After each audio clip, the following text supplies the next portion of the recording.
Hi, this is John Giannakopoulos again. I'm here to give a lecture that I gave one evening that we couldn't record. So I'm going to try and reproduce the lecture as faithfully as I can.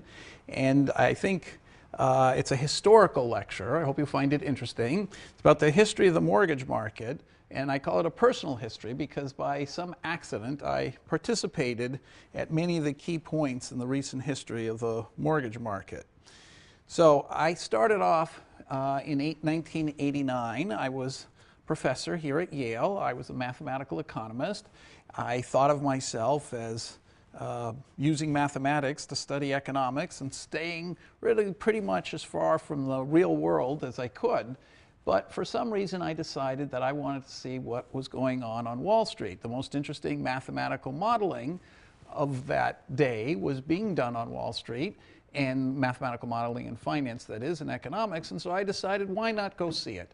And so I visited a bunch of investment banks. A number of my friends, including one from Yale, had worked at Goldman Sachs. So that was the natural thing to do.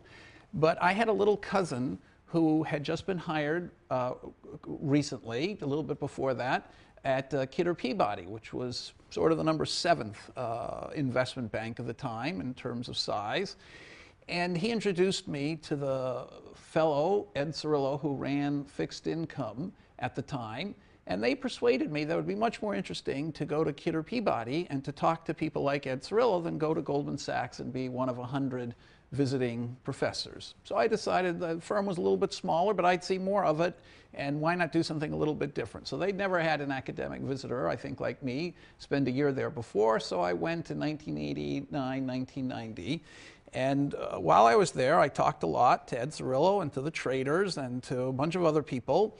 And at the end of my sabbatical, Ed Cirillo came to me and he said, you know, I've come to realize that our fixed income research department isn't very mathematical. Why don't you hire a research department for me? And I'll help you along, but you find the people, you know the subject, you can judge, you know, your business is judging people doing research. Why don't you hire me a research department? So I hired him a research department, which ultimately grew to 75 people. And I returned to Yale, and after I got back to Yale, he called me up and he said, you know, now that you've hired the research department, you have heads of all these different groups, why don't you run the research department? And you can do it from Yale, and as a consultant.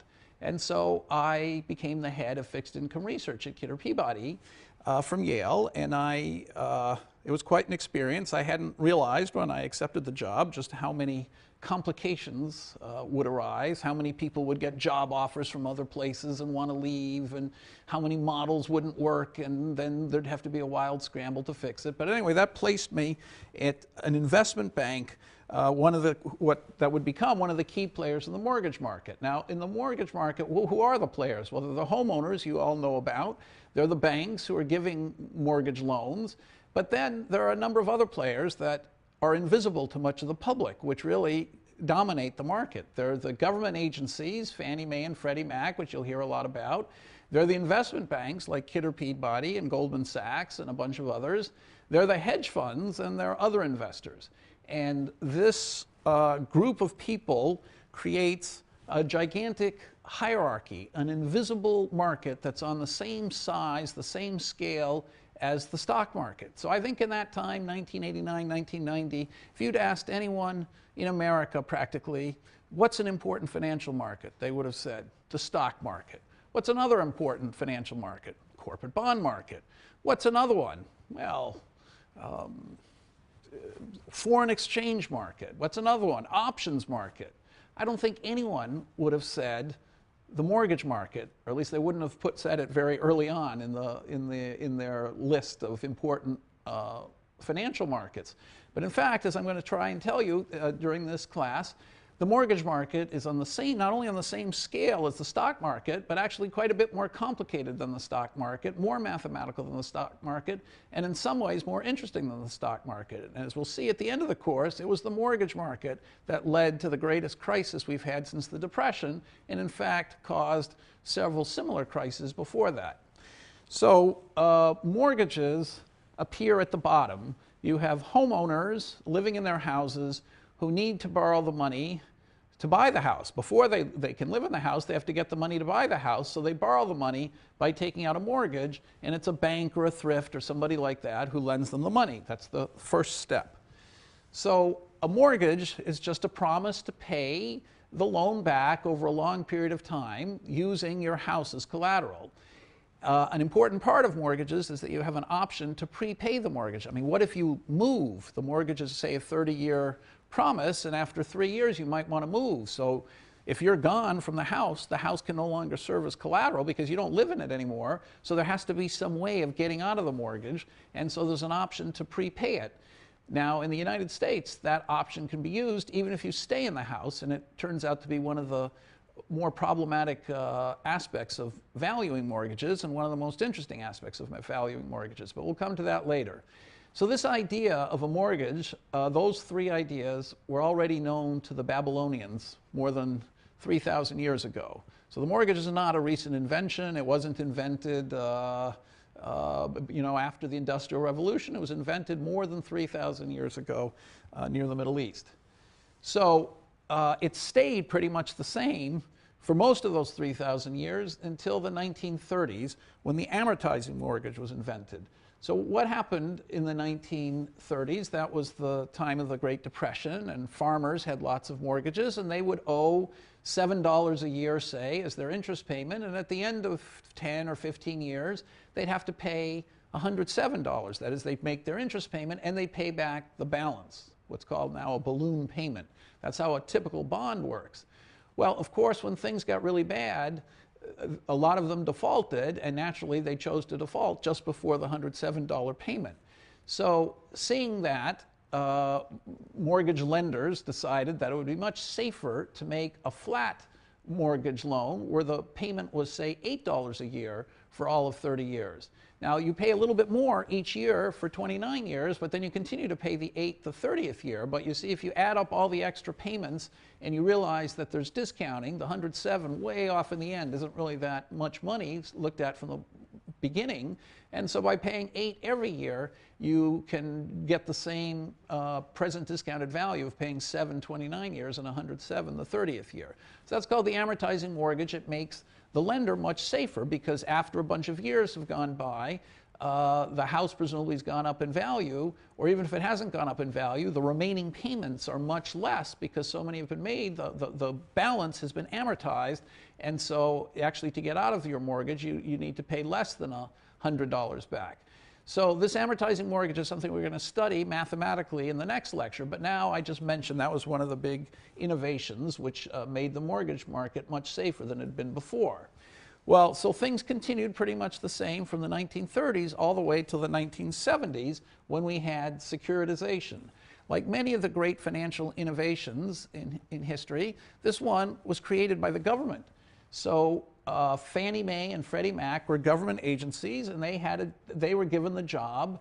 They were created by the government. They then became eventually separate from the government, but they were given the task. They were created for the purpose of making mortgage pass-throughs. So we're in the 1970s. So mortgage pass-throughs are the second tier of this hierarchy. So the banks who had lent the mortgage, remember, when you take out a mortgage as a homeowner, you're selling your promise. You're getting the money by selling your promise to pay back later. So those promises are collected by the banks. And instead of just sitting on the promises, the banks now, with Fannie Mae and Freddie Mac, could sell their promises to Fannie Mae and Freddie Mac. And Fannie Mae and Freddie Mac would put them together in gigantic pools called pass-through pools.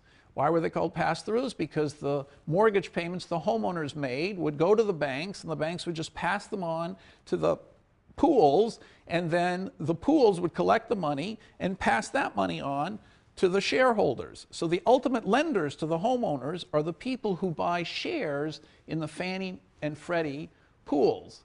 So the banks appear to the homeowner to be lending the money, but actually they're not lending it at all. They're the middleman, and so they collect the money from the homeowner and they send it on to the actual lender who's the shareholder in the pool. And the banks are also, they're the servicer really. They're getting paid a fee for collecting the money and writing threatening letters if the homeowner stops paying, and as we'll see later, throwing the homeowner out of his house if the homeowner doesn't pay.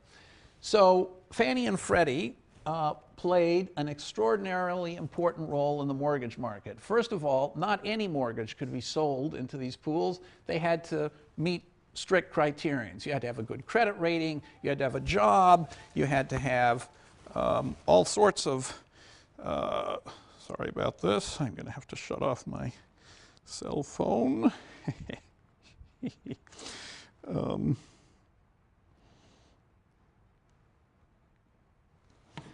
So the loan to value of the mortgage had to be, that is, if the house is worth 100, the loan could only be 80% of it.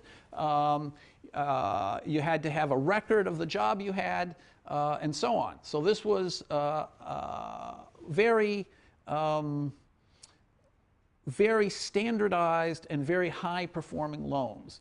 So you could contrast this, say, to the world that you might have seen in the movie It's a Wonderful Life. So in the movie It's a Wonderful Life, you remember Jimmy Stewart runs a thrift and he makes mortgage loans, and people come to him and they say, we want a loan. And he, one guy comes to him and says he wants a loan.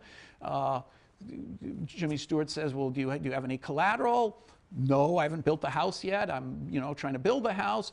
Do you have a record of employment? No, I've just moved here. I don't have, I don't even have a job yet. Do you have someone who can vouch for you? No. Do you have a credit rating? No, there is no such thing as credit rating. So then Jimmy Stewart looks into his eyes and realizes this is a good, honest person and gives him a loan. Well, that doesn't happen in the Fannie Mae and Freddie Mac pools. They're very standardized criterion, and that guy, Martone, who got the loan from Jimmy Stewart, would never have gotten a conforming Fannie or Freddie loan in the 1980s or 90s.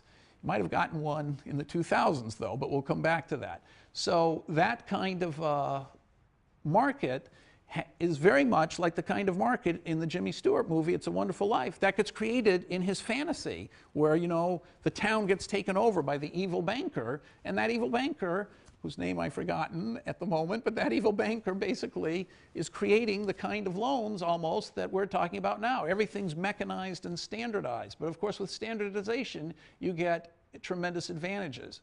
For one thing, these loans, being pooled together and being of the same general good quality, they allow the lenders, instead of lending to a bunch of homeowners in Peoria like the bank would do, now all those Peoria loans are stuck with a bunch of other loans from all over the country in the same big Fannie pool, and so the lenders, who are the shareholders, have diversified their risk. If the big businesses in Peoria, Illinois go under, it might be that all the homeowners in Peoria will default on their mortgages. But not in the Fannie and Freddie pools, because those are loans from all over the country. So it would have to be that businesses all over the country went bad for those loans all to go bad. So secondly, if you're getting a whole pool and there's an automatic criterion for getting into the pool, you don't have to worry that you're getting the worst loans or the cheatiest loans or something. You know the quality, the general quality of all the loans. And once you have shares in a pool, you can resell the shares. So a bank who has to study the homeowner and have meetings with them, and Jimmy Stewart had to look into his eyes. So Jimmy Stewart may have convinced himself the guy is a good risk, but how could Jimmy Stewart ever sell the loan to somebody else? The other buyer, who hasn't looked into Martone's eyes, he's never going to believe Jimmy Stewart that that's a good loan. So Jimmy Stewart's going to be stuck with that loan for 30 years. In the Fannie and Freddie pools, the shareholder who buys the loans and knows they're standardized knows exactly the same thing as the next guy who might buy his shares from him. So if the shareholder will be willing to pay more for the loan because he knows that if he needs cash, he doesn't have to wait 30 years, he can just sell his shares to somebody else. So because of the diversification, because of the reduction in adverse selection, and because of this ability to resell the shares, lenders, that is shareholders, are willing to pay more for the mortgages, and so the mortgage rate went down. So I've estimated that this operation, together with the next one I'm going to talk about, has reduced mortgage rates by at least 1%. So if you think the average loan is $200,000, you're talking about $2,000 a year that the average homeowner saved by this financial innovation. So securitization seems to have been a great boon. Now in 2002, when I made these slides, I'll just give you an idea of the size of the mortgage market, and you have to double all these numbers today, pretty much. So you see that the stock market was around 15 trillion and the mortgages were around 7 trillion at the time. And that compares to 2 trillion for corporate bonds and or 3 trillion for treasuries. You see how big the mortgage market was then, and now it's twice as big. It's the same size as basically as the stock market, which hasn't really grown since then. So, well, I'm not going to talk, I don't have time to talk about this, but of course, of the mortgage market, some of it is commercial, some of it is residential. The vast majority is residential, but there's a very big commercial mortgage market. I'm going to be talking mostly about the residential mortgage market. Some of these mortgages are in fact held by the banks without selling them to Fannie Mae or Freddie Mac, but a lot of them are securitized just in the way we talked about, and they're going to be private securitizations later that we'll talk about. And so now that securitized part is 10 trillion. I'll give the numbers, recent numbers later. So actually that may be a little bit big. The slightly 7 trillion, the securitized part of the mortgage market. So in 2002, the agencies dominated the security market. The securitized loans were almost all Fannie Mae and Freddie Mac. There's also another agency called Ginnie Mae, but there's another part of it. There was another part of it which were jumbo loans. So there was a size limit. The loans couldn't be too small and couldn't be too big for these Fannie and Freddie pools. The government was trying to appeal to the middle class, establish home ownership in the reliable middle class. And so the wealthy who were buying $1 million homes weren't able to get their loans sold into a Fannie or Freddie pool.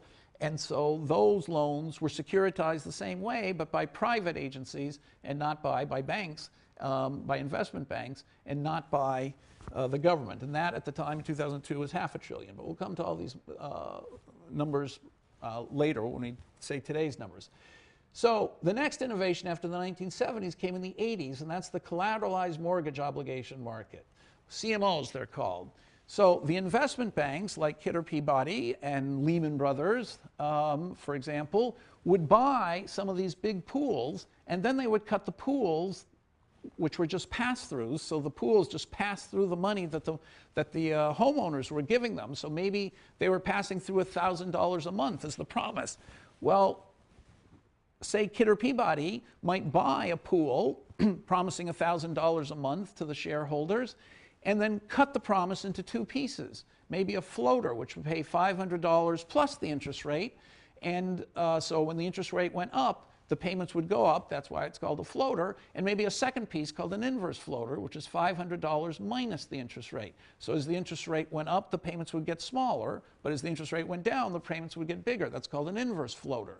So that way the two add up to $1,000. But now you can appeal to two different buyers. A buyer who needs the money when interest rates go up would buy the floater. A buyer who needs the money when interest rates go down would buy the inverse floater. So by creating out of plain vanilla promise two more tailored promises, you can target more sharply a clientele and therefore get probably more than half the money for each of the two pieces.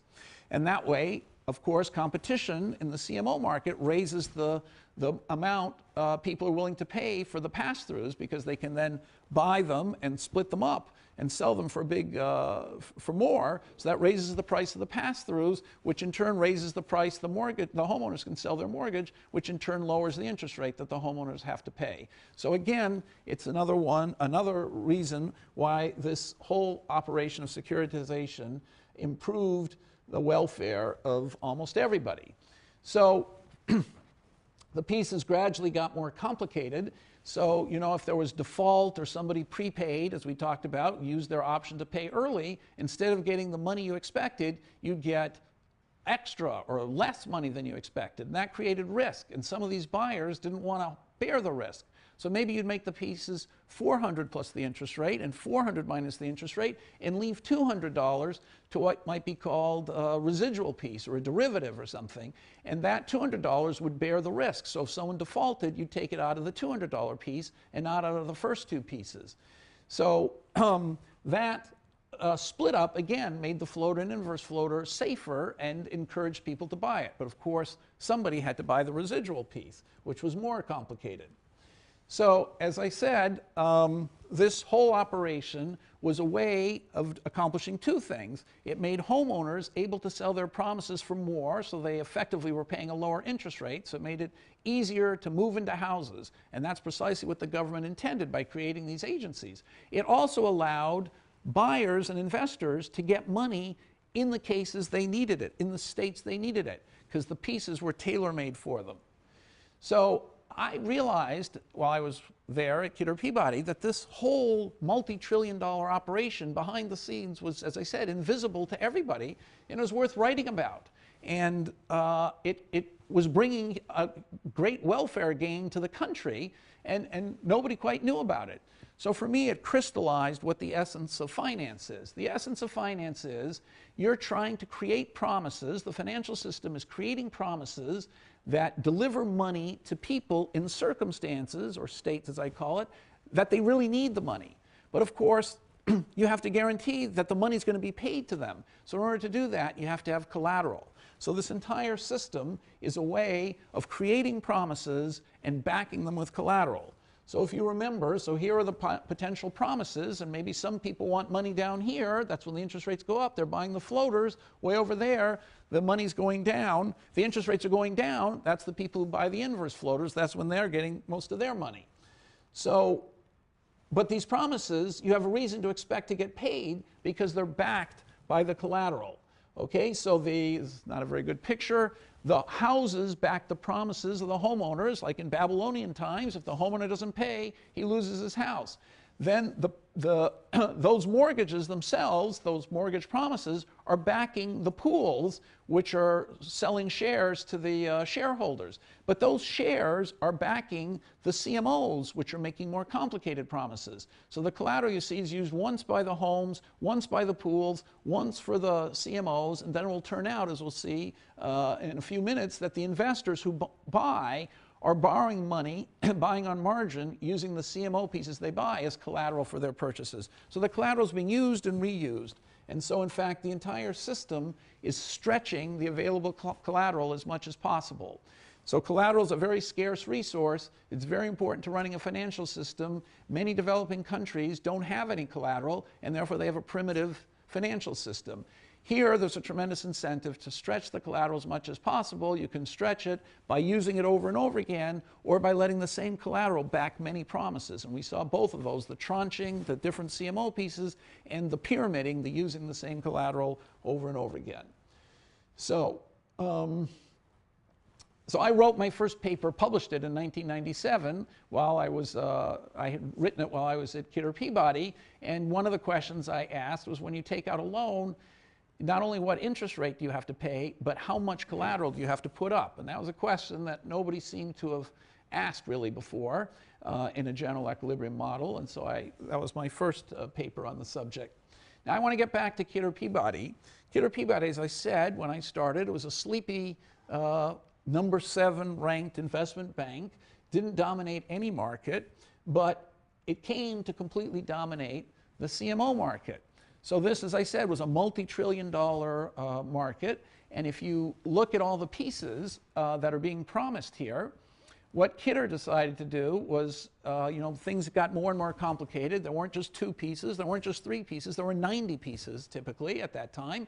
And so a typical investment bank that wanted to sell, buy a pool and then sell these CMO pieces, like let's say Solomon or First Boston, they were the ones who first did these CMOs, they would try to line up 90 buyers and figure out what each of the 90 were willing to pay. And then when they added up the prices each of the 90 were willing to pay, they'd go and if they thought the sum of those was bigger than the price of the pool, they'd go to the pool and buy the pool and then immediately make a profit by selling off the 90 pieces. Well, at Kidder, the head of mortgages, who by this time, by the way, was my young little cousin, who through one, not accident after another, but anyway, through hard work, had worked his way up to running the small CMO operation. He got the idea that what Kidder could do was to find a buyer for the riskiest piece, the one that I've put in yellow, remember, the residual, which was maybe called an inverse IO. It had different names, but the riskiest pieces. Once he'd found a buyer or a place to put the riskiest piece, he would borrow the money buy the pass-through, and hold an inventory of all the other pieces.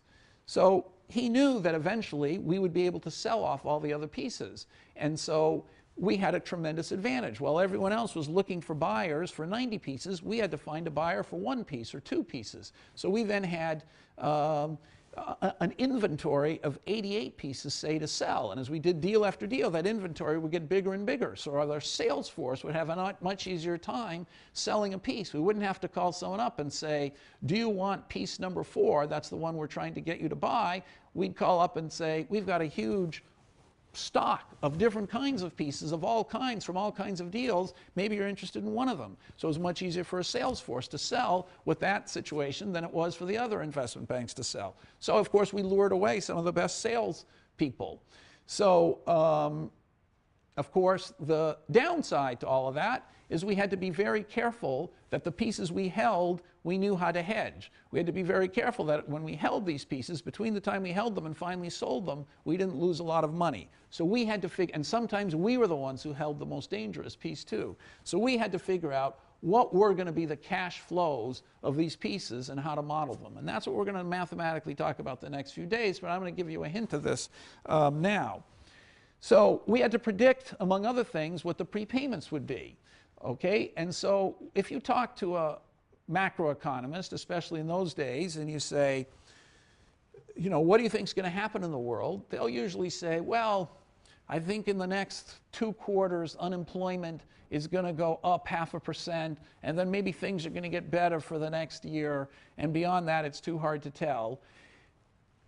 So these mortgages are 30-year mortgages. You can't have a prediction that lasts 1.5 years. You have to have a 30-year prediction. And the macroeconomists, by the way, are typically wrong, even in their 2-month prediction or 6-month prediction. So how could we risk billions of dollars holding an instrument that's 30 years long, which depends on what people are going to do over the next 30 years? Well, the answer is you can't make a prediction and expect it to be right, but you can make a conditional prediction. You can say, if interest rates do such and such for the next 4 years, then prepayment and housing prices do such and such for the next 4 years, then in that 5th year, prepayments will be so and so. That's a conditional prediction. It's much easier to make a conditional prediction than an unconditional prediction. It's shocking that so many economists are lured into making unconditional predictions. It's not a business we should be in. We should always be making conditional predictions. Well, I learned that lesson at Kidder. So, you know, the idea of possible worlds is going to play a central role in our course from here on out. And the possible worlds are the paths of interest rates or home prices. And so, you know, here's a very short, this is maybe a 1 year into the future, and we'd have to go 30 years into the future. So you can imagine, and this is just actually much smaller group of possibilities than we used to consider, but you see all the possibilities that could unfold over the next 12 months, and you see the blue line is one of those possible paths. So we have to predict, if we knew which path interest rates and housing prices were going to take, like that blue line, could we then predict at the end of the blue line what prepayments would be? Of course, if you followed another path down to here, we'd make a different prediction about prepayments. So the cash flows are the prepayments and defaults. That's what we have to predict. And so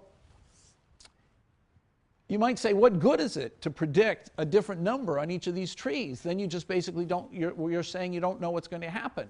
But that's far from the truth. If you know what the payments are on each of the paths, and then you can hedge those paths. So for example, suppose the payment's very low here and very high at the top.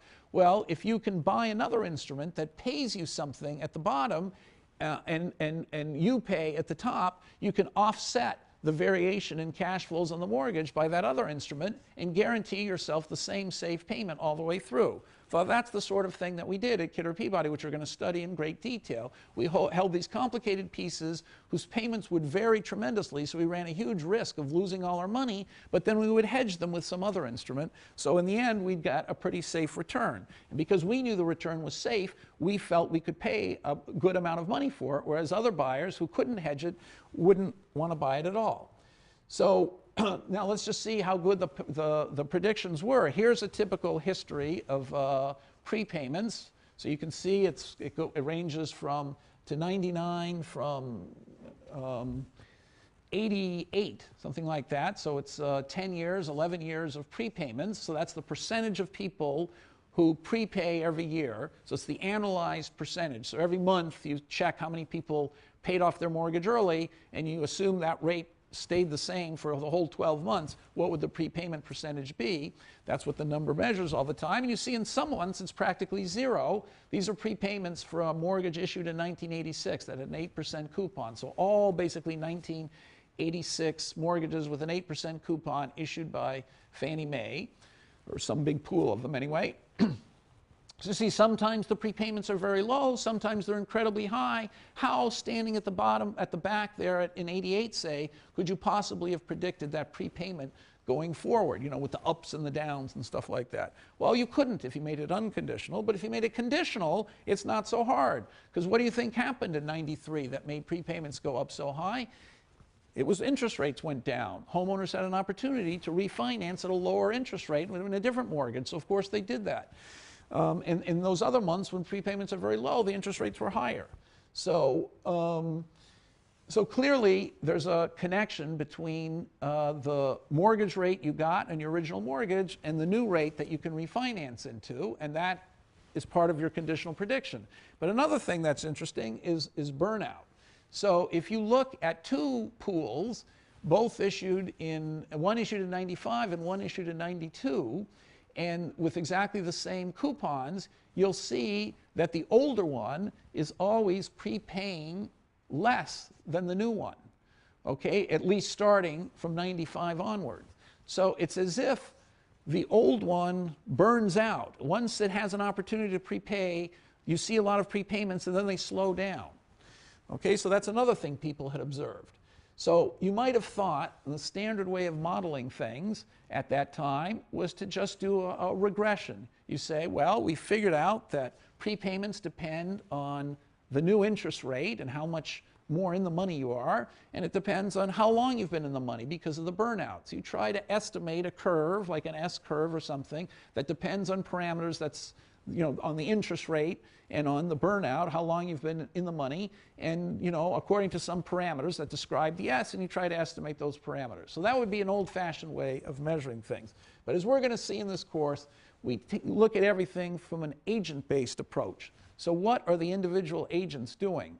So we got the idea, or I got the idea, of trying to model, all you care about is aggregate prepayments, you know, what is the whole pool doing? But I decided, let's try and predict every single homeowner. So let's try and put ourselves in the mind of every homeowner in the country. Why are they prepaying or not prepaying? Well, they're prepaying if they get an opportunity to save some money.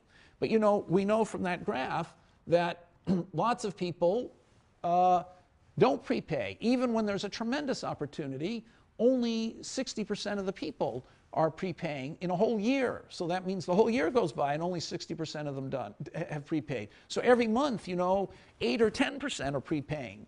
So the other 90% haven't seen their opportunity. They've missed it, or they've waited. So clearly, not everybody jumps at the opportunity. So it must be that people are different somehow, even though they're in exactly the same circumstance in terms of refinancing.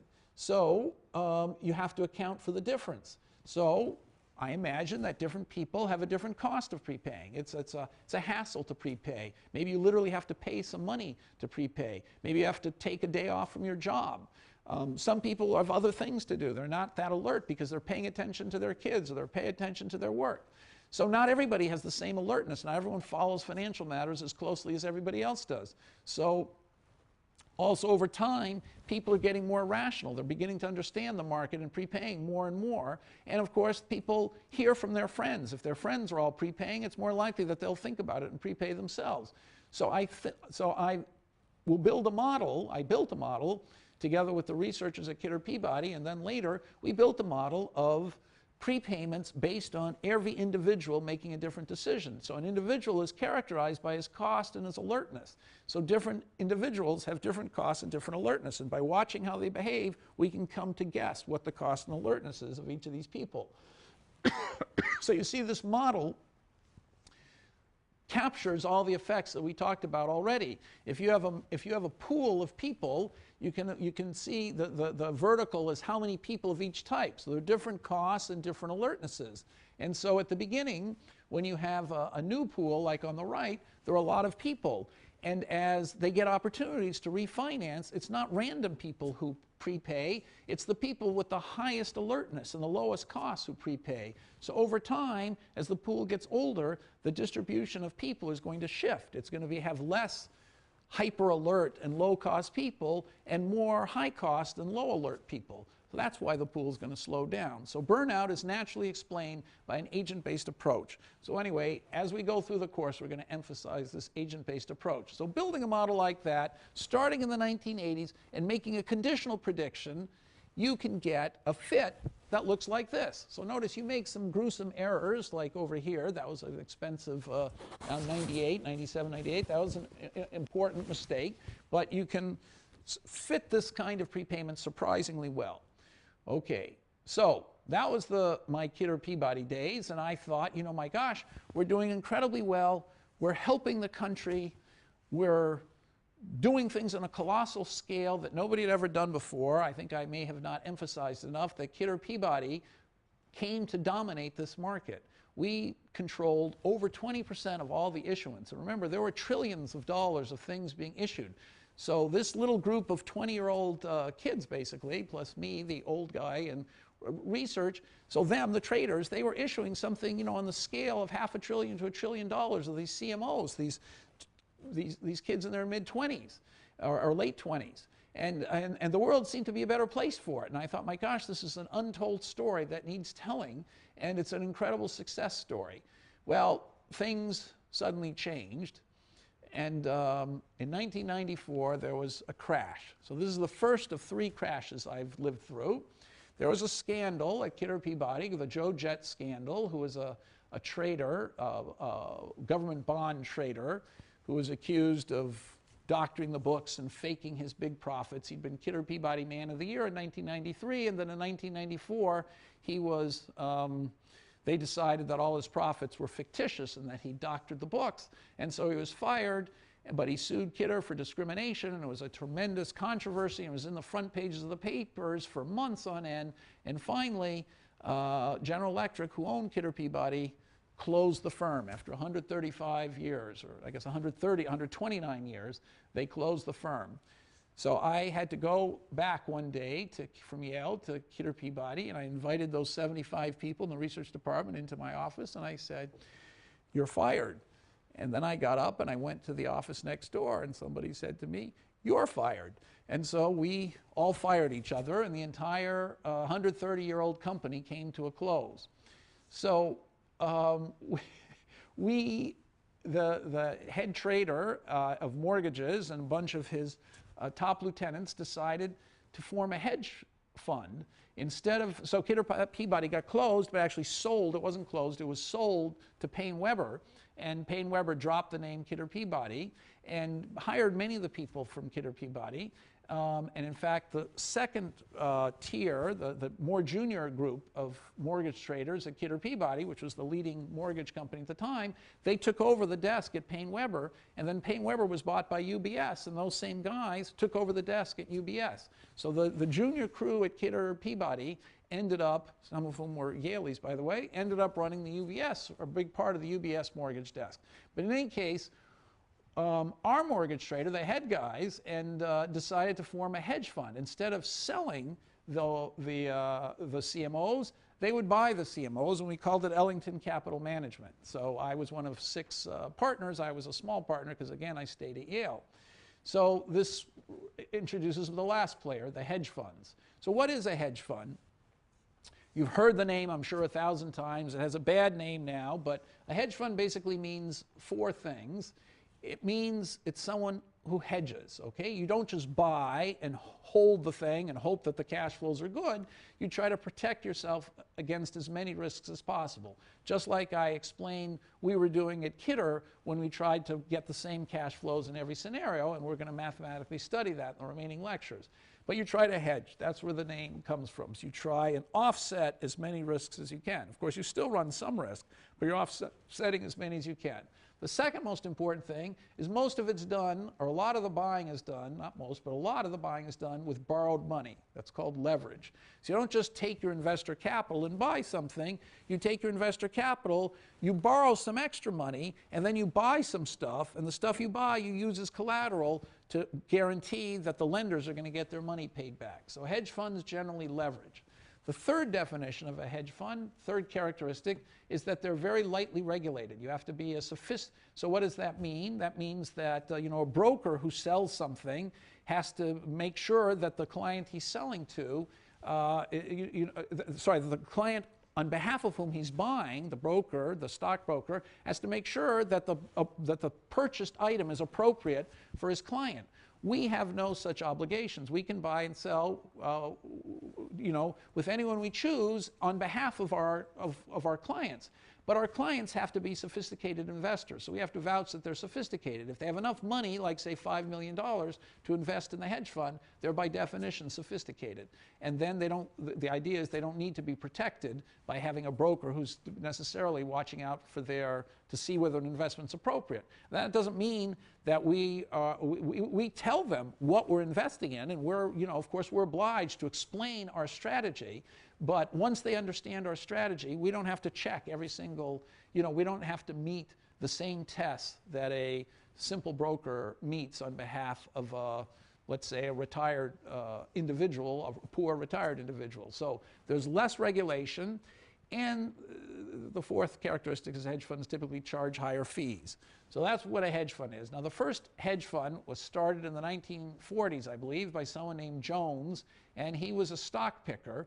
And what he did is, instead of picking, let's say, the best car company, which he might have thought was Ford, and leaving it at that, he would try to hedge his risks. So he'd buy Ford and he'd short all the other car companies. So effectively, he wasn't just betting on Ford doing well, because he could lose if the whole economy went badly. Ford and every other car company would go badly. Instead, he was betting that Ford would do better than the other car companies. So he was concentrating his bet on something he understood more. You can't be an expert about everything. Presumably he was an expert about cars, and he knew Ford was better than General Motors.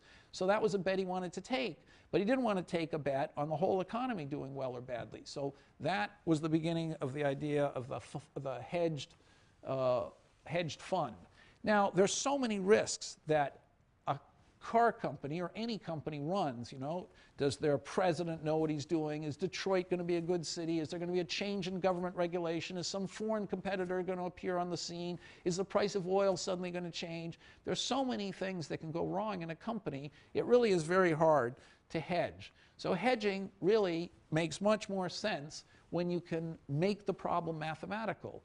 Well, see, with mortgages, it really is a mathematical problem to a much greater extent. So it makes much more sense to hedge, and I think it makes much more sense to be a hedge fund if you're trading in the mortgage market. And anyway, that's what I found out when I visited Wall Street in those days. So what did the hedge fund do? Instead of creating these CMOs, the hedge fund would buy them, and of course buy the most complicated one. So in effect, the hedge funds would buy the most complicated, the residual piece we're talking about, and try to hedge that. So effectively, the hedge fund, by hedging it, was really carving up the cash flows of that last piece into complicated ways and selling them off to stabilize its profits. So really, the hedge fund actually was continuing the work of the investment bank of creating more and more pieces and trying to allocate the risk. And so the hedge fund is part of the entire operation, which was making this mortgage market behind the scenes make home ownership so much easier and make people and reduce people's risks, or so it seemed. Well, the hedge fund immediately started off. Well, we had a hard time raising money to begin with, because after all, Peter Peabody had just gone out of business. So. And not only had we gone out of business, but there was a general crisis at the time. It wasn't only the trading scandal of Joe Jett, but at the same time, there was a crisis in the derivatives market, because all these complicated pieces that were being created, where money, pieces went up and pieces went down. Of course, if you didn't know how to hedge your risk, you could end up losing a lot of money. So Orange County went bankrupt in 1994. And what did Orange County do? They bought a bunch of inverse floaters. So when the interest rates were going down in the early 90s, they were making a huge amount of money. And the fellow who ran Orange County's municipal investments was twice Municipal Investor of the Year. But in 1994, when everything turned around and interest rates skyrocketed for the year, his inverse floaters became almost worthless, and he bankrupted Orange County. So we were it was some of our inverse floaters that were being bought, which helped bankrupt Orange County, plus Kidder Peabody had just gone out of business because of Joe Jett, and so it was very difficult for our hedge fund to raise money. We almost had to, our motto was, we created the mess, let us clean it up. And so nonetheless, we did raise some money. We had an important starting investment from the Ziff brothers, and we had an incredible boom time. We made fantastic returns our first few years, 50% returns, and we grew into the biggest hedge fund, mortgage hedge fund in the country. And things were booming along, and then suddenly there was another crash in 1998. So this is the second crash that I was exposed to. So what happened in this crash? Well, as I told you, we were buying mortgages as the hedge fund, buying that residual piece and buying it with borrowed money. So we would buy the piece, let's say for $100 by borrowing $80. So we'd use $20 of investor capital. We'd borrow the other $80. We'd buy the piece for $100, and then we'd leave the piece with the lender as collateral. So if we didn't pay them back the $80, the guy could keep our piece. So his $100 piece was protecting his $80 loan. So things were swimming along. We're going to talk a lot about leverage later.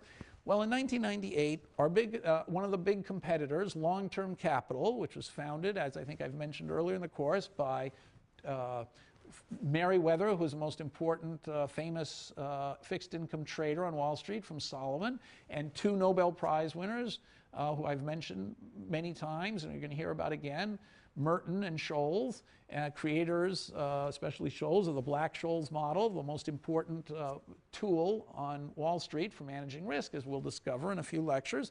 So these guys, the three of them and 9 other partners, 12 of them, created this wildly successful hedge fund, and in 1998 it suddenly went out of business, and in fact the government had to step in with all the big investment banks, coordinating the big investment banks to take it over so that the whole market wouldn't crash down around it.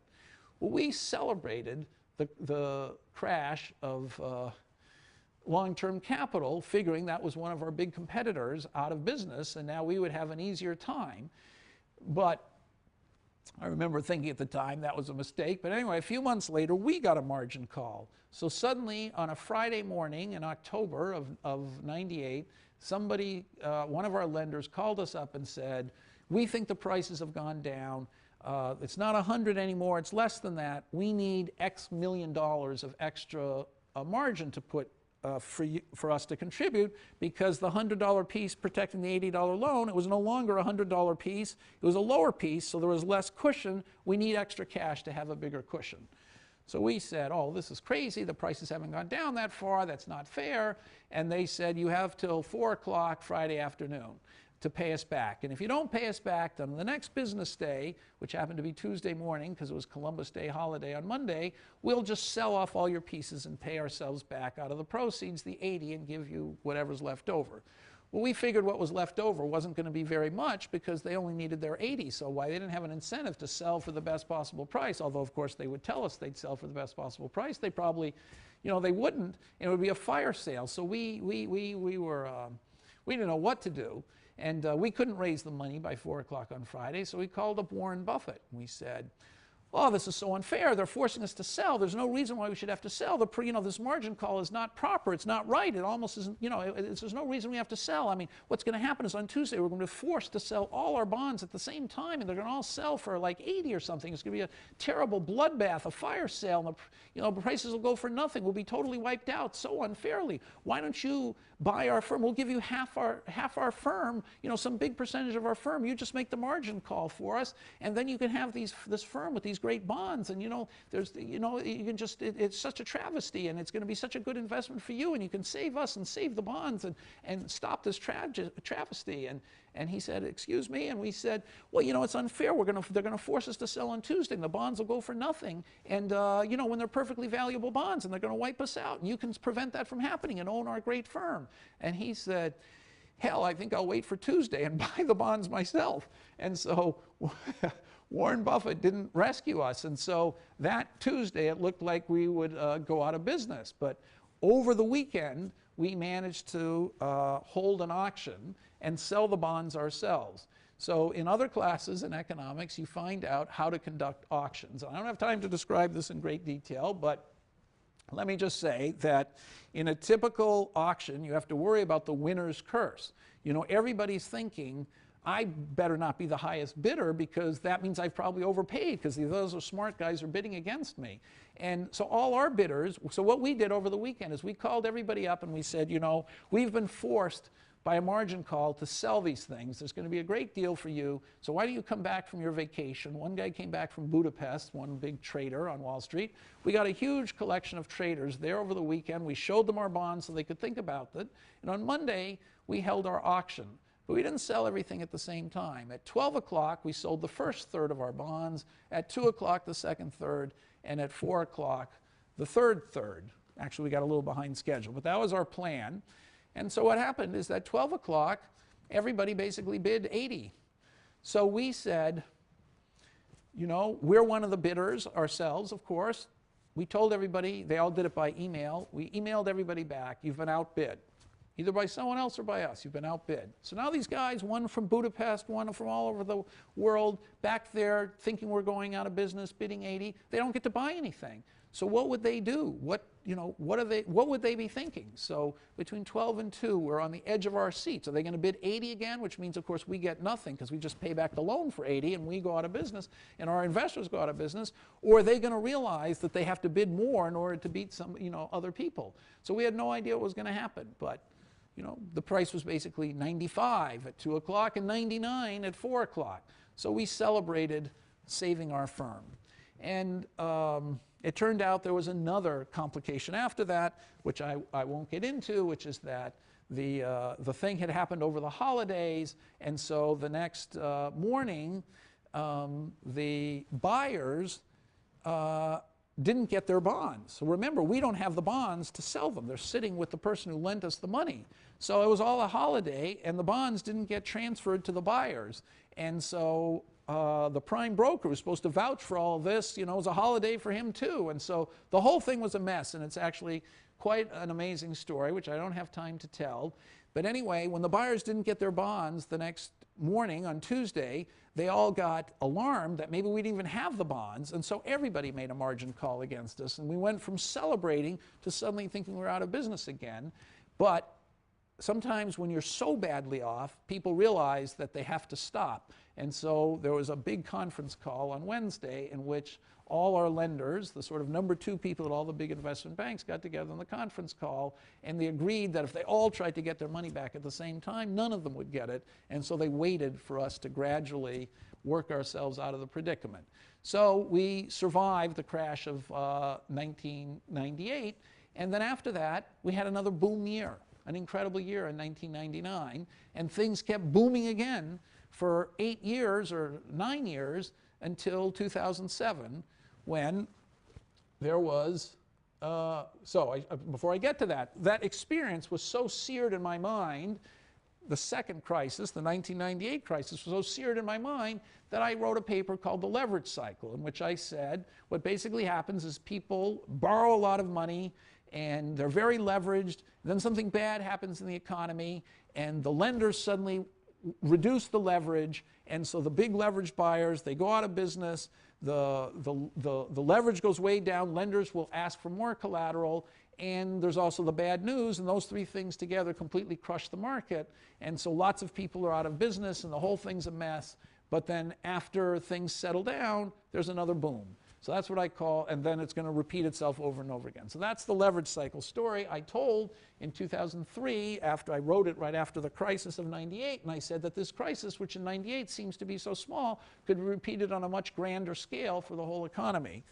So we had these boom years right after the crisis of 98, and then in 2007-08 there was another crash, this time on a grand scale, but it was exactly the same kind. And the last two lectures of this course are going to be about the most recent crisis, and so we're going to mathematically re-examine this entire story.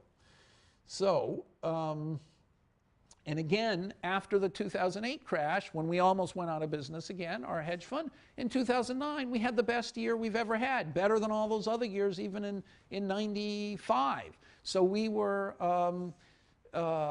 so 3 times in a row, there was a crash, a boom, a crash, a boom, a crash, and a boom. We made back more money in 2009 than we lost in the crisis of 2007, 2008.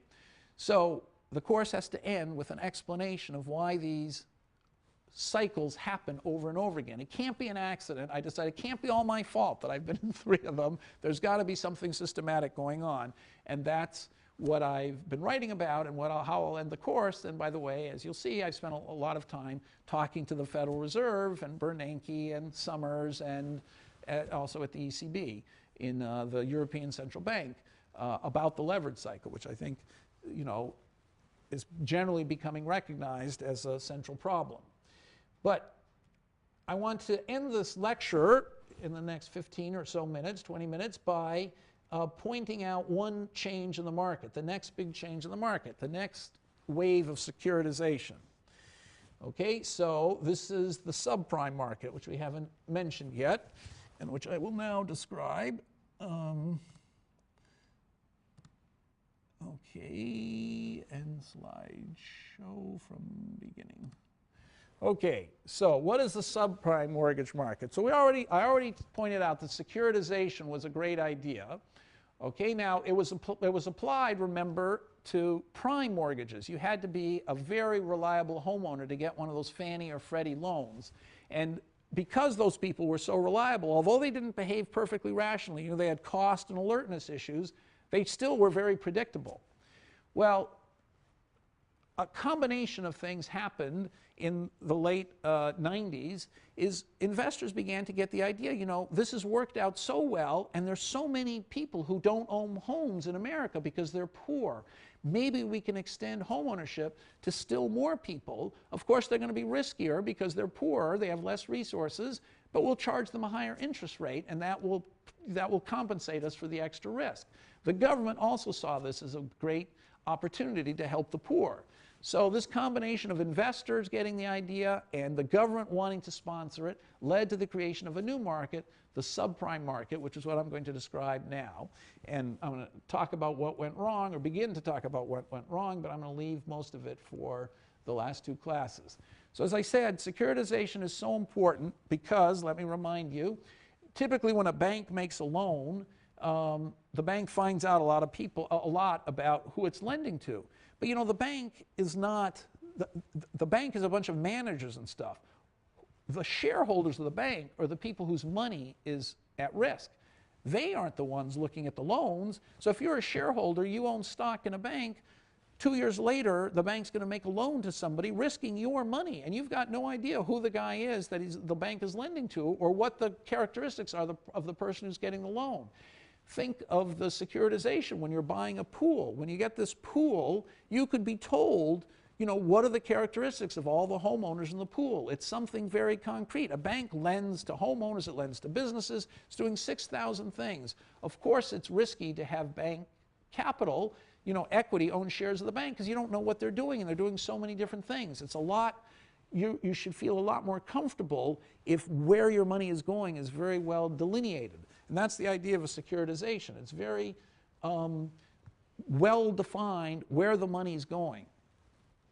So it makes people more willing to lend. I mean, you know, corporate debt, that's another way of lending money. But, you know, if you own bonds in a firm, you know, you're not the first person to get paid back. The people lending with collateral get their money first. And if the firm goes bankrupt, you know, there's a big court case and it takes a long time to get your money back, not in a securitization. So there are many ways that a securitization is more attractive than lending money through a bank. And that's the reason for the securitization. So now here are the current numbers, the 2007 numbers, and there haven't been much securitization since then. So the agencies are now up to 4 trillion, Fannie and Freddie. Now those jumbo loans I told you about, the big loans that the rich people take out, remember, which was 0.5 trillion in 2003, is now 0.8 trillion. But there are 2 more markets that have been created. There's the Alt-A, those are people who don't have credit ratings good enough to get the Fannie Freddie loans. That's 0.8 trillion, but they're pretty good credit ratings. And then the subprime population, of which there were 1 trillion loans issued by 2007. So that's 1.8 trillion of lesser credit loans that didn't exist at all in 2002. So you add these numbers up, 4.8, 0.8, and 1, that's 6.6, and 4 trillion of unsecuritized. The banks are just holding the loans. It's over 10 trillion of loans, as I said. Okay, and then you add the commercials on top of that, and you're getting very close to the value of the stock market. So, all right, so we've talked about this, the advantages of securitized loans. Okay, so we've talked about all this. So now, I went through that, sorry. All right, so how did the subprime market begin? Well, you had to have a few legal hurdles. The first one, which some countries haven't managed to achieve, and some people now are doubting we should have ever done, is, is it legal to charge a high interest rate to someone just because they're riskier? Is that usury, or is that a reasonable return because you're making a bigger risk? So, there are anti-usury laws on the books, and so in order to make these loans, you had to get, they had to become legalized. You had to get Congress to pass a law to say that higher interest rate loans for riskier people is not usury. Okay, so then you also had to figure out the tax treatment, which happened in 1986. And so the first pools were created in the late 80s, the early 90s, and Kidder Peabody, by the way, that firm that I worked for, remember, at exactly that time, was one of the first creators of these subprime-like loans. So it was very small in the early days, and it worked pretty well in the early days. And as I said, by 2007, it had grown to 1 trillion, 5 million people at an average loan of $200,000. Okay, now, these are people who, as I said, have bad credit ratings, and so they pay a higher interest rate. Instead of, say, 6% at the time, they might, or 5% at the time, they might pay 5 or 6% the mortgage rate at that time. They might pay 8% for the first 2 years, and then at the end of the first 2 years, the rate jumps up by another 3%, maybe to LIBOR plus 6%. LIBOR, remember, is the interbank interest rate. So it's already high, and then it jumps up after a couple of years. Now, many people have said this is a kind of predatory lending, that the homeowner is being lured into taking out a loan, not realizing that in a couple of years the rate is going to go way up. But actually, there's some rationale to this. It turns out that if you've made your payment for 2 or 3 consecutive years, the market thinks you're not such a subprime person anymore. After all, many subprime borrowers are people who are young, they didn't pay their credit cards in college, or they defaulted on something, and once they're married, have a house, have kids, and they pay for 3 consecutive years, the market figures, well, these people, they're much better. So we'll give them another loan. They can refinance into a loan with a lower interest rate because they're no longer considered subprime. Maybe they move to Alt-A or maybe even into prime. So you could count on 70% by the end of the 3rd year of people refinancing their loan during all those years from the 90s and early 2000s. So you'd be left with 30% of the people who didn't refinance. Why didn't they refinance? Probably because there was something wrong with them and they were missing their loans. They were much riskier than the original pool to begin with. So naturally, you're going to charge them a higher interest rate. So it's not such a crazy thing that the interest rate went up after 2 years. It doesn't necessarily a sign of predatory lending. Okay, now how do these loans get started? Well, there's somebody called an originator. Okay, so a broker would find a homeowner, a subprime homeowner, and then go to an originator who would create the deal. Okay, now what would the deal be? The pool would be a bunch of subprime homeowners, and you'd have to get some data on the people. You'd have to figure out, do they have a job? What's their debt? What's their income? Things like that. And all that would have to be reported to the potential buyers. So a buyer in the shares of these subprime pools would get a list not by name, you can't reveal the name of the homeowners, but what the zip code is of every house and what the basic qualifications were of the homeowner. You know, do they have a job? What's the loan to value in the loan? What's their debt to income ratio? Stuff like that.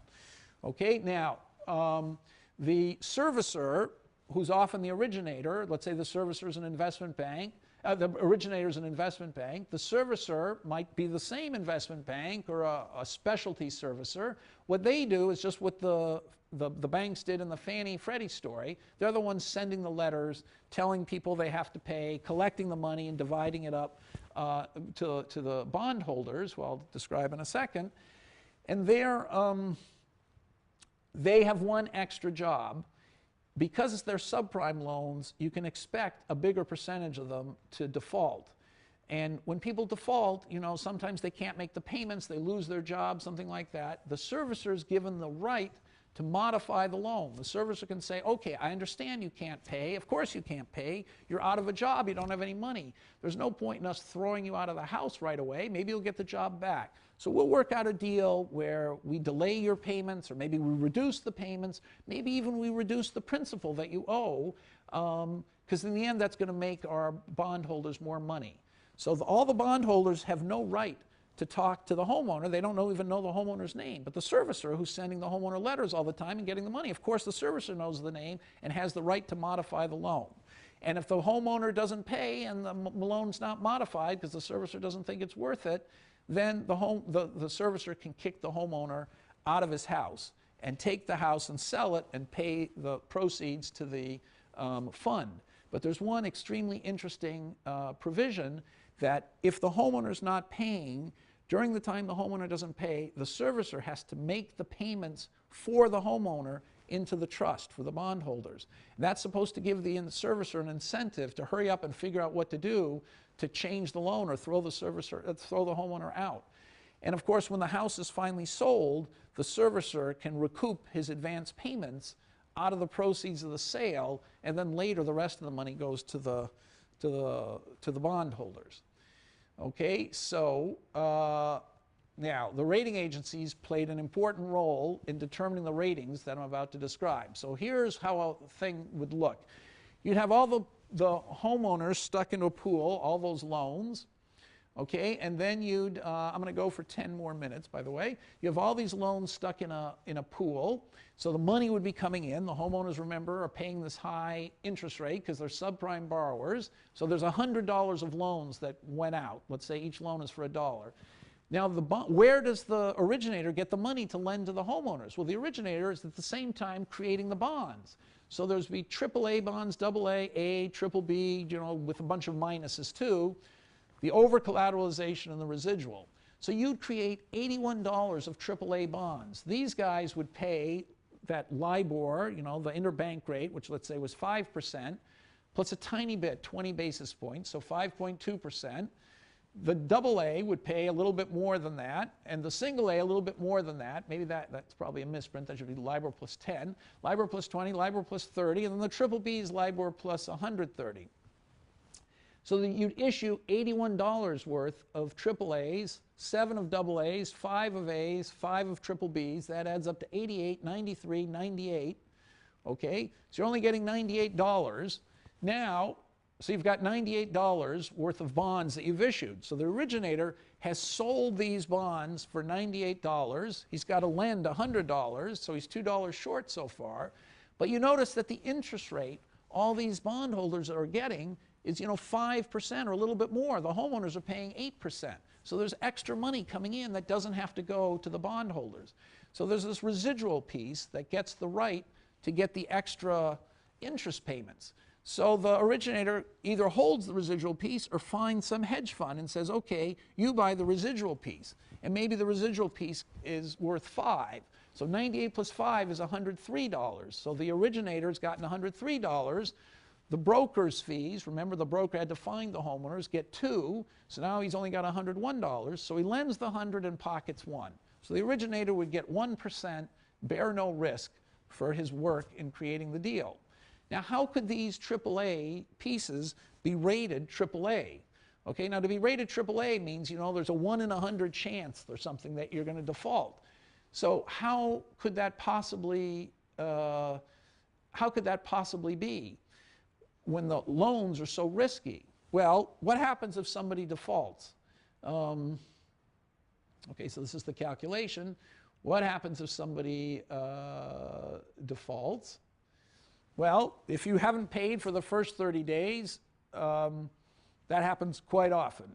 But if you go 60 days without paying, nothing bad happens to you. After 60 days, you get a letter saying you're delinquent, and a letter is being sent to your credit. A note is being made that's going to have an impact on your credit score. So being 60 days delinquent, seriously delinquent, is bad for the homeowner. After 90 days, you're considered likely to default, and so you get these very threatening letters from the servicer. And after 100 days, the servicer can start to try and throw you out of the house. But to throw you out of the house, maybe they have to go to court, they have to do a whole bunch of things. And so in those days, it took 18 months, 14 more months after the 4 already, to throw somebody out.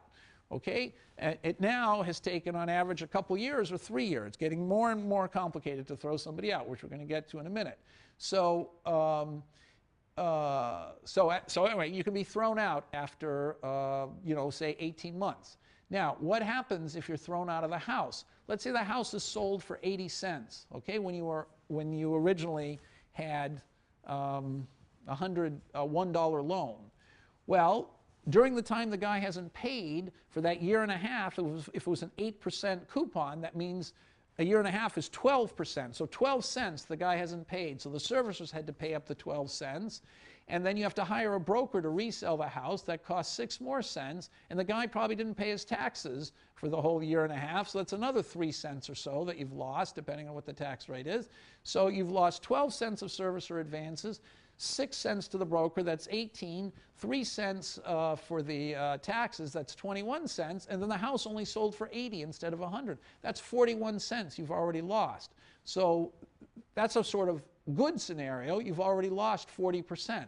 So the bondholders know that with this scenario, they're going to lose 40% of their loan. Now, where does that 40% is 40 cents, because remember there's only a $1 loan to that guy, where does that come out of?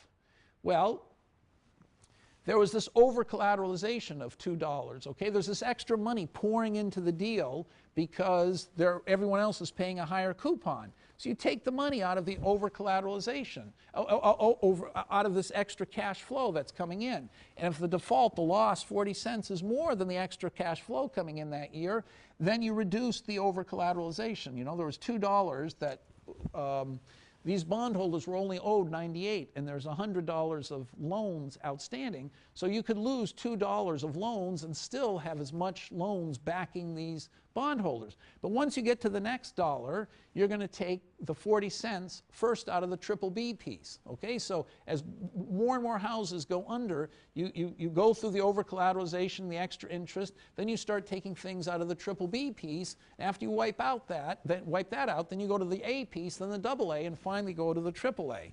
So how could you possibly think those pieces at the top were triple A's? Well, because let's do a simple calculation. Actually, they look incredibly safe when you start to think about it. You know, all this extra interest and the over-collateralization and stuff like that is sort of 8% protection. Okay, and on top of that, you've got the lower pieces bearing the original losses. So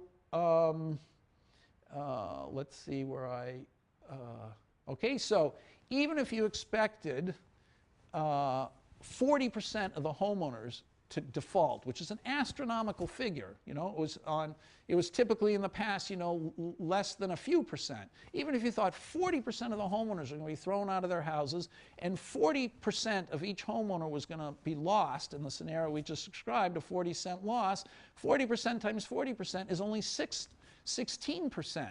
But the AAA pieces are protected by 8%, and then they're protected by another 19% because they're only the top 81. So 16% doesn't come anywhere close to the AAA guys.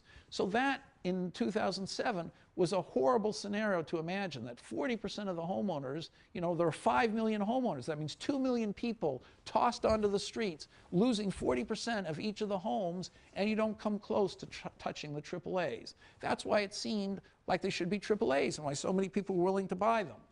Okay, so one more, I got one more thing to add to this background piece, the credit default swap. And by the way, things are even rosier than that, at least looked at from the point of view of 2007, because remember, 70% of the people were always prepaying. That means you got 70% of your money back for sure. So you only had 30% of the people left who could possibly default. And here, you know, so instead of having 40% default, you probably have 40% of the 30%. So you see, you could easily imagine that your AAAs were completely safe. And so I think the credit rating agencies didn't do such a horrible thing rating these things as people say. But I haven't finished the story, so watch what happens. So a new invention that happened in the end of 2005 was the credit default swap, CDS they're called, which you've heard a lot. So what is a credit default swap? So it's just insurance on each of these bonds. So a credit default swap on the BBB would say if there's $1 of principal lost, you know, because the homeowner's default, you take the loss out of the BBB, you can get insurance on the BBB. This is just, a CDS just is a promise to pay $1 for every dollar that's lost on the BBB. And the CDS on the A is a promise to pay $1 for every dollar that's lost on the single A. So that was a huge market. It suddenly took off in 2005. Okay, and then there was an index that was created in 2006. So these are insurance on particular deals, but if you put all the insurance together, you can make an index of what the insurance is like, and so you can tell how valuable the bonds are, because if you see that the insurance premium is changing, you know that people realize there's a bigger chance of default of the BBB. So the insurance market, the index of it, is going to tell you a lot of information about what happened to what's going on in the subprime world. Okay, now, I don't have time to get to these legal issues, but I want to add the last fact. Things seem to be going so well in the subprime world, you know, from the late 80s, early 90s, all through 2000, all through the middle 2000s, that people got more ambitious still. So what did they do? They created CDOs. So what are CDOs now? Remember, we had these loans that got cut up into bonds. There was insurance in the bonds. So people said, let's take the BBB bonds. Okay, they're sort of at the bottom. They're protected a little bit, but near the bottom, and let's cut those up into different pieces. Okay, so we take BBB bonds from all different deals. We put those into another pool, and now we cut those into different pieces. Okay, and so you might have the pool that's from California, and a pool that's from Detroit, and a pool that's from Florida. That would just be a horrible combination. Or a pool that's from Illinois and Ohio and stuff like that. And you put them all together, and now somehow the market decided that we could cut these into AAAs, AAs, and As with the same logic as before. But this turned out to be a catastrophic, in fact, the market went one step further and not only took the BBBs that we said before and cut them, made them collateral for more AAA bonds and CDOs, but then took the single A's from this, which came from the BBBs, and cut those up into more AAAs, CDO squareds. So that was the mortgage market, so the subprime mortgage market. So you see that there's a tremendous amount of synthetic stuff. Oh, and by the way, these insurance pieces, if you're writing insurance, you're promising to pay basically what the BBBs pay. So it's like an artificial BBB. So they created the synthetic BBBs and used those to cut up too in the CDO market. Okay, so I'm going to stop now with one final word. So this subprime market of 1 trillion plus the Alt-A market became the new frontier of mortgages. And as I said, everything went swimmingly in the 1990s and the early 2000s. And then in 2007, there was a tremendous crash. So in January of 2007, February of 2007, the BBB insurance index plummeted from 100 to 75. At that point, everyone declared, oh, this is just the subprime market. It's a small thing. Don't worry about it. Bernanke said there's no problem. The stock market didn't blip at all. It continued on until October of 2007 when it hit its high. The world took notice of the subprime collapse, but everybody said it wouldn't amount to anything because everybody underestimated the importance of the mortgage market. So we're going to see in the last 2 lectures how this unraveling of the subprime market led to the unraveling of the entire economy, and we're going to show that everything that I've described, although it sounds very much more complicated with subprimes than it did with the prime mortgages earlier, is really, when you get down to it, the same story of leverage and crashes and then booms. And we're going to begin the next class by talking about the mathematics of the prime mortgage market and prepayments and how to value those, and gradually we're going to get to the crisis and what caused it and what we should do to prevent future crises. Thanks.